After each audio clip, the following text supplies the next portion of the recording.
ನಮಸ್ತೆ. ಡಾಕ್ಟರ್ ಆಲಮ್ಮ ಅಂತೇಳಿ ಇವರು ನಮ್ಮ ಹಿತಚಿಂತಕರು. ಮತ್ತು ಮಗ ಅಮನ್ ಅಂತೇಳಿ ಇಂಜಿನಿಯರ್ ಮಾಡ್ತಾಯಿದ್ದಾನೆ.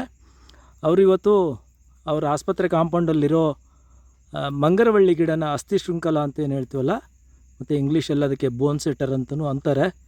ಆ ಗಿಡನ ತಂದು ಅವರೇ ನಮ್ಮ ತೋಟದಲ್ಲಿ ನಾಟಿ ಮಾಡಿದ್ದು ನಮಗೆ ಎಷ್ಟು ಸಂತೋಷ ಆಗಿದೆ ಅಂದರೆ, ಅವರು ಕಾಳಜಿಗೆ ನಮ್ಮ ನೇಸರ ಆರ್ಗಾನಿಕ್ಸ್ ಪರಿವಾರ ಅವರಿಗೆ ಆಭಾರಿಯಾಗಿರ್ತದೆ ಅಂತ ಈ ಮೂಲಕ ನಾನು ತಿಳಿಸ್ತೀನಿ.